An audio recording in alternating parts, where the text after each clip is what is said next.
Julkaisematon kirja, Enkelit ihmisten keskuudessa, osa 2. 400 vuotta myöhemmin Aasin aikeet. Seuraava tapahtuma ajoittuu yli 400 vuotta jälkeenpäin aiemmasta kertomuksesta. Bileam on lähtenyt sellaiselle matkalle, joka ei ole Herralle mieleen. Hänelle on tarjottu suurta palkkaa vastineeksi kirouksesta, mikä hänen toivottiin lausuman Israelin kansan ylitse. Tällaiselle matkalle profeetan ei alkuunkaan olisi pitänyt lähteä, sillä heidän toimeenkuvaansa ei kuulunut lähteä liikkeelle ihmisten pyynnöstä, eikä rahapalkkiota vastaan. Profeetat palvelivat Jumalaa, eivätkä ottaneet vastaan tehtäviä tai palkkiorahoja ihmisiltä.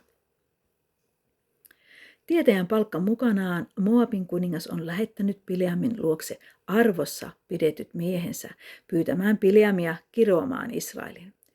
Egyptistä on lähtenyt liikkeelle kansa, joka on tulvinut yli maan asettuen Moabin lähelle.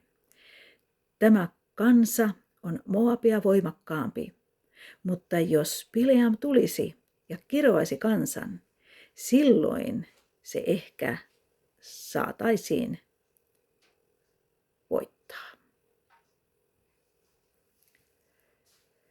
Satuloituaan aasinsa Bileam lähti Moabin miesten kanssa varhain aamulla matkalle.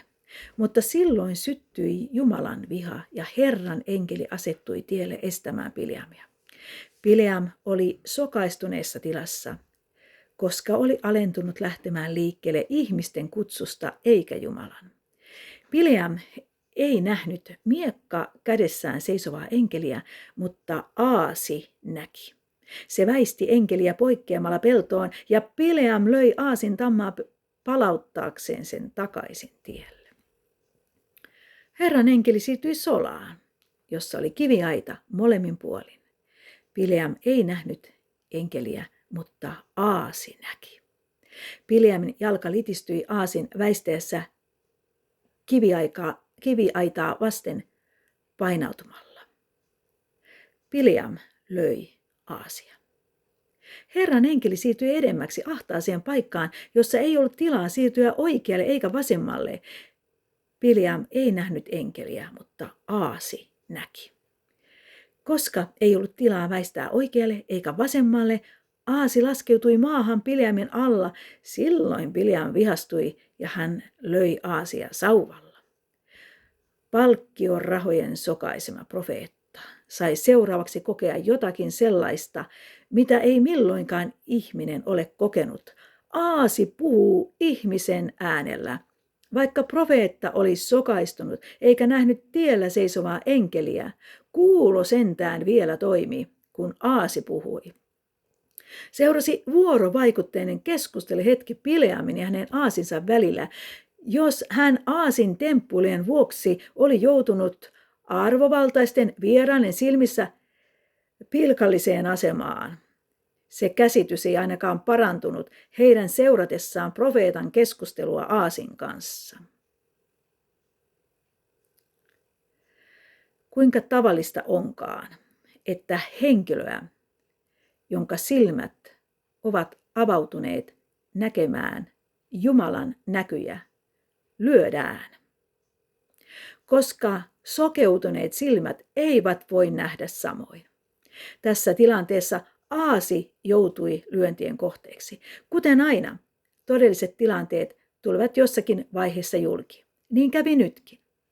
Sillä Herra avasi Bileamin silmät, että hän lopulta näki Herran enkelin seisovan tiellä, paljastettu miekka kädessään.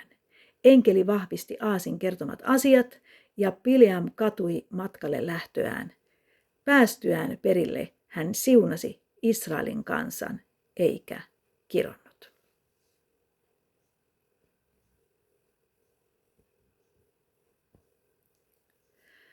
Vastaan hangotteleva Aasi ja matkalla esiin nousseet ongelmat olivat merkki siitä, että enkeli oli tiellä estämässä profeetan mielettömyyttä. Jälkeenpäin, niin tietysti tilanne harmitti Bileamia. Näin käy aina, kun ymmärrämme, että taivaan lähettiläs on ollut läsnä, emmekä sitä tunnistaneet. Tuomarien aikaan Herran enkeli ilmestyy Maanoahin vaimolle, joka on hedelmätön. Enkeli ilmoittaa, että hän saa lapsen, joka on Jumalan nasiiri. Vaimo ei tunnista hänelle ilmestynyttä miestä taivaan lähettilääksi, vaan arvelee kysymyksen olevan profeetan. Hän menee ja kertoo ilmoituksen sisällön miehelleen Maanoahille. Mies rukoilee, että Jumalan mies tulisi uudelleen heidän luokseen, että hänkin saisi ohjeita, miten syntyvän lapsen kanssa tulisi menetellä. Jumala kuulee Maanoahin rukouksen ja enkeli tulee uudestaan vaimon luokse, tämän ollessa yksin kedolla. Vaimo juoksee nopeasti ilmoittamaan asiasta miehelleen. Maanoa seuraa vaimoaan kedolle ja tarjoaa Jumalan miehelle mahdollisuutta jäädä aterialle. Jumalan mies kieltäytyy tarjouksesta sanoen, ettei söisi sitä ruokaa kuitenkaan. Mutta Maanoa voisi uhrata polttouhrinsa Herralle. Kysyessään miehen nimeä muukalainen ei suostu vastaamaan, vaan esittää vastakysymyksen. Miksi kysyt minun nimeäni? Se on ihmeellinen. Pariskunta ei vieläkään ymmärrä, kenen kanssa he ovat tekemisissä. Järkytys onkin suuri, kun Maanoahin uhratessa ruokauhriaan muukalainen kohoaa alttarin liekeissä ylös Maanoahin ja hänen vaimonsa nähden. Silloin Maanoa tunnistaa hänet Herran enkeliksi. Järkyttynyinä he heittäytyvät kasvoilleen maahan ja Maanoa toteaa, että he ovat kuoleman omat, koska ovat nähneet Jumalan. Mutta viisas vaimo huomaa, ettei tämä ajatus sovi kokonaistilanteeseen. Herra oli vastaanottanut heidän uhrinsa ja ilmoittanut syntyvästä lapsesta. Miksi Herra olisi halunnut tuhota heidät? Järkytys on luonnollinen seuraus tilanteesta, jossa jälkeenpäin tajuaa olleensa tekemisissä taivaan lähettilään kanssa. Ihmisen kelvottomuus Jumalan edessä tulee siinä vaiheessa selkeästi omaan tietoisuuteen. Ei hän näin kelvoton voi mitenkään kestää Herran pyhyyden edessä. Samalla tulee kouriin tuntuvasti selväksi Jumalan armo langennutta ihmiskuntaa kohtaan. Mikä armo meitä onkaan kohdannut, että hän uskoo ilmoituksensa ja tehtävänsä näin vajavaisille yhteistyökumppaneille. Vajavainen ihminen saa olla yhteistyössä kirkkauden Jumalan kanssa. Uuden testamentin kokemukset. Myös Uudessa testamentissa mainitaan tilanteita, jolloin enkeli ilmestyy ihmisille. Aivan Uuden testamentin alussa kerrotaan enkelin ilmestyvän Sakariaalle. Hänen hoitaessaan osastonsa palvelusvuoroa papin tehtäviin kuuluvaa suitsutusta temppelissä. Suitsutusalttarin oikealla puolella seisova Herran enkeli ilmoittaa, että Sakariaan ikääntynyt vaimo synnyttää pojan nimeltä Johannes, ja hän tulee olemaan suuri Herran edessä. Sakarian on vaikea uskoa ilmoitusta, ja hän tuleekin mykäksi siihen saakka, kunnes enkelin sana käy toteen. Papin virassa olevan miehen ei sopinut epäillä Jumalan antamaa ilmoitusta. Enkeli ilmoittaa Marialle, joka on neitsyt, että hän tulee raskaaksi ja synnyttää pojan, jota kutsutaan korkeimman pojaksi. Hänen nimensä on Jeesus. Olivathan enkelit muinoinkin tulleet ilmoittamaan vaimoille tulevan lapsen syntymästä, mutta tämä oli ainoa kerta, jolloin lapsen syntymästä ilmoitettiin neitsyelle. Myös Jeesuksen syntymän aikaan Betlehemin taivaalla nähtiin suuri joukko enkeleitä, jotka ilmestyvät paimenelle ylistäen Jumalaa. Myöhemmin enkeli vahvisti Jeesusta Getsemanin yössä, ja pitkän perjantain tapahtumien jälkeen enkeli ilmestyi naisille Jeesuksen haudalla tuoden ilosanoman ylösnoussesta vapahtajasta. Apostolien toimintakauden alkuvaiheessa, apostolit 12, Pietari saa henkilökohtaisen kokemuksen tilanteesta, jossa taivaalliset voimat puuttuvat ihmisten maanpäällisten asioiden kulkuun. Pietari on tuolloin vankeudessa nelimiehisen sotilasvartioston vartioitavana. Ja hänet oli tarkoitus laittaa pääsiäisenä kansan eteen, pääsiäisen jälkeen kansan eteen. Mutta seurakunta rukoilee lakkaamatta hänen puolestaan ja yöllä sitä päivää vasten, kun Pietari oli määrä laittaa oikeuden eteen, hän nukkuu 2 sotamiehen välissä sidottuna 2 kahleilla ja vartijat vartioitsevat oven edessä vankilaa. Silloin Herran enkeli seisoo hänen edessään, huoneessa loistaa valo ja enkeli sysää Pietaria kylkeen, herättää hänet ja käskee nousta nopeasti.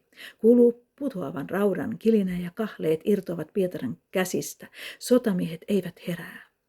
Enkeli käskee Pietarin vielä heittää vaippansa ylleen ja sitten seurata häntä. Pietari tottelee, kulkee enkelin perässä läpi ensimmäisen ja toisen vartion. Sitten he tulevat rautaportille, joka vie kaupunkiin, ja se aukenee heille itsestään. Olipa ihana uni. Pietari ajattelee. Unessa hän saa kulkea enkelin perässä vapaana pitkin tuttuja katuja, mutta huomenna olisi hänen kohtalonsa hetket. Ja sotilaat saattelisivat hänet kansan eteen rautakahleiden kilistessä ranteissa. Mutta mitä nyt?